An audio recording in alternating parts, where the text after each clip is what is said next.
RSS ಬಗ್ಗೆ ಸಿದ್ದರಾಮಯ್ಯನವರು ಮಾಡಿದಂತ ಆರೋಪಕ್ಕೆ ಇವತ್ತು ಸದನದಲ್ಲಿ ಏನಾಯಿತು ಅದರ ವರದಿಯಲ್ಲಿದೆ ನೋಡಿ.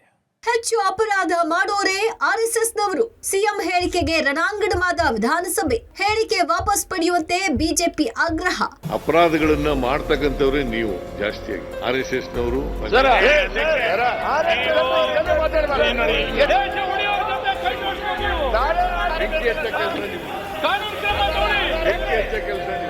ವಿಧಾನಸಭೆ ಕಲಾಪ ಇವತ್ತು ಗದ್ದಲದ ಗೂಡಾಯಿತು. ರಾಜ್ಯದ ಕಾನೂನು ಸುವ್ಯವಸ್ಥೆ ಮೇಲಿನ ಚರ್ಚೆ ವೇಳೆ ಸಿಎಂ ಸಿದ್ದರಾಮಯ್ಯ ನೀಡಿದ ಹೇಳಿಕೆ ವಿಧಾನಸಭೆಯಲ್ಲಿ ಕೋಲಾಹಲ ಸೃಷ್ಟಿಸಿತು. ಹೆಚ್ಚು ಅಪರಾಧ ಮಾಡೋರೆ ಆರ್ಎಸ್ಎಸ್ನವರು ಅಂತ ಸಿಎಂ ಆಪಾದಿಸಿದ್ರು. ಅಪರಾಧಗಳನ್ನ ಮಾಡ್ತಕ್ಕಂಥವ್ರೆ ನೀವು ಜಾಸ್ತಿಯಾಗಿ ಆರ್ಎಸ್ಎಸ್ನವರು.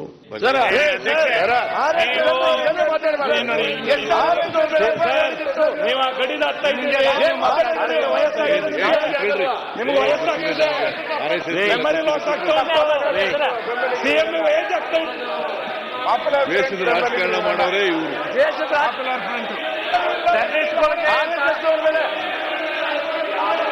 ದೇಶದ ಭಾಷಣ ಮಾಡೋರೇ ನೀವು.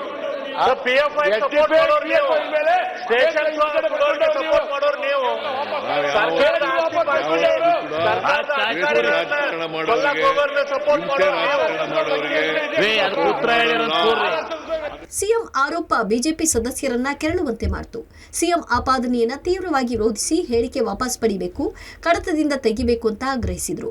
ಪ್ರತಿಭಟನೆ ಕೂಡ ನಡೆಸಿದ್ರು. ಮುಖ್ಯಮಂತ್ರಿಯವರ ಹೇಳಿಕೆ ಅಸಂಸದೀಯ ಪದವಲ್ಲ, ಹಾಗಾಗಿ ಕಡತದಿಂದ ತೆಗೆಯಲು ಸಾಧ್ಯವಿಲ್ಲ ಅಂತ ಸಭಾಧ್ಯಕ್ಷ ಪೀಠದಲ್ಲಿ ಶಿವಲಿಂಗೇಗೌಡರು ಹೇಳಿದಾಗ ಬಿಜೆಪಿ ಸದಸ್ಯರು ಕೆರಳಿದ್ರು. ಕಾಂಗ್ರೆಸ್ನವರು ಪಾಕಿಸ್ತಾನ ಏಜೆಂಟ್ ಜೈ ಶ್ರೀರಾಮ್ ಅಂತ ಘೋಷಣೆ ಕೂಗಿದ್ರು. ಸೋನಿಯಾ ಗಾಂಧಿ, ರಾಹುಲ್ ಗಾಂಧಿ ಚೀನಾದ ಚಮಚಗಳು, ಪಾಕಿಸ್ತಾನದ ಏಜೆಂಟ್ರು ಅಂತ ಸುನಿಲ್ ಕುಮಾರ್ ಕಿಡಿಕಾರಿದ್ರು. ಮುಖ್ಯಮಂತ್ರಿಗಳು ಹೇಳಿದ್ದನ್ನ ಈ ಸದನ ಒಪ್ಕೋಬೇಕು, ನಾವು ಒಪ್ಕೋಬೇಕು ಅಂತಾದ್ರೆ ರಾಹುಲ್ ಗಾಂಧಿ ಮತ್ತು ಸೋನಿಯಾ ಗಾಂಧಿ ಚೀನಾದ ಚಮಚಗಳು ಅಂತ ಹೇಳದ, ಚೀನಾದ ಚಮಚಗಳು ಅಂತ ಹೇಳದ, ಪಾಕಿಸ್ತಾನ ಏಜೆಂಟ್ಗಳು ಅಂತ ಹೇಳದ. ನೋಡ್ರಿ, ಚೀನಾದ ಚಮಚಗಳು ರಾಹುಲ್ ಗಾಂಧಿ, ಇವ್ರ ಪಾರ್ಟಿ ಚೀನಾದ ಚಮಚಗಳು, ಚೀನಾದ ಪಾಕಿಸ್ತಾನದ ಚಮಚಗಳು ಇವರು ಒಪ್ಕೊಳ್ಳಿ. ಇದಕ್ಕೆ ಸಿಎಂ ಬಿಜೆಪಿಯವರು ಬ್ರಿಟಿಷರ ಏಜೆಂಟ್ರು ಅಂತ ಟಕ್ಕರ್ ಕೊಟ್ರು. ಆರ್ಎಸ್ಎಸ್ನವರು ಬೆಂಕಿ ಹಚ್ಚುತ್ತಾರೆ, ನಿಮಗೆಲ್ಲ ನಾವು ಹೆದರಿಕೊಳ್ಳೋದಿಲ್ಲ, ಏನೇ ಮಾಡಿದ್ರು ಅದಕ್ಕೆ ತಕ್ಕ ಉತ್ತರ ನೀಡಲು ಸಿದ್ಧ ಅಂದ್ರು. ನಾನು ಹೇಳಿಕೆಯಿಂದ ಹಿಂದೆ ಸರಿಯುವುದಿಲ್ಲ ಅಂತ ಪಟ್ಟು ಹಿಡಿದ್ರು. ನೀವು ನಿಮ್ಮ ಸ್ಥಾನಕ್ಕೆ ಧಕ್ಕೆ ಬರುತ್ತೆ, ಇಲ್ಲಿ ಕೂತ್ಕೊಂಡವ್ರ ವಿರುದ್ಧವಾಗಿ ಹೇಳೋದು ಸರಿಯಲ್ಲ. ನನ್ನ ಅಭಿಪ್ರಾಯ ಅದು. ನಿಮ್ಮ ಅಭಿಪ್ರಾಯ ಸರಿ, ನೀವು ಹೇಳಿ ಬೇರೆ ಕಡೆ. ಆದ್ರೆ ಇಲ್ಲಿ ಒಂದು ಕಡತದಲ್ಲಿ ಹೇಳ್ತೀನಿ,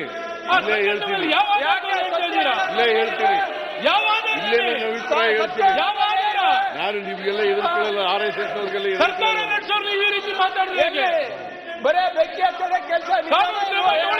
ಬೆಂಕಿ ಹಚ್ಚ ಕೆಲಸ ನಿಮ್ದು, ಕಾನೂನು ಕ್ರಮ ತಗೊಳ್ಳಿ. ಬೆಂಕಿ ಹಚ್ಚ ಕೆಲಸ ನಿಮ್ದು. ಕೋಲಾಹಲ ಮುಂದುವರಿತು. ಸಚಿವ ಪ್ರಿಯಾಂಕ್ ಖರ್ಗೆ ಪಾಕ್ ಮಾಜಿ ಪ್ರಧಾನಿ ನವಾಜ್ ಶರೀಫ್ ಜೊತೆ ಮೋದಿ ಇರುವ ಫೋಟೋ ತೋರಿಸಿ ಬಿಜೆಪಿ ಸದಸ್ಯರಿಗೆ ಟಾಂಗ್ ಕೊಟ್ರು. ಮೋದಿ ಪಾಕಿಸ್ತಾನಕ್ಕೆ ಹೋಗಿದ್ದು ಬಿರಿಯಾನಿ ತಿನ್ನೋಕ ಅಂತ ಕಾಲೆಳೆದ್ರು.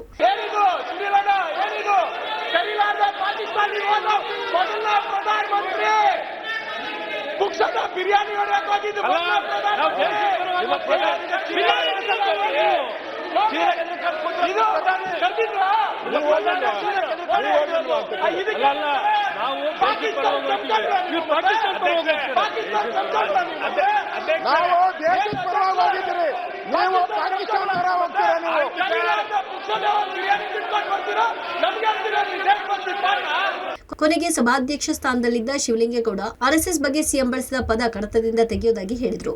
ಈ ಮಧ್ಯೆ ಮೊಬೈಲ್ ವಿಡಿಯೋ ಚಿತ್ರೀಕರಣ ಮಾಡ್ತಿರೋದಕ್ಕೆ ಶಾಸಕ ನರೇಂದ್ರ ಸ್ವಾಮಿ ಆಕ್ಷೇಪಿಸಿದ್ರು. ಜಟಾಪಟಿ ಕೂಡ ನಡೆಯಿತು.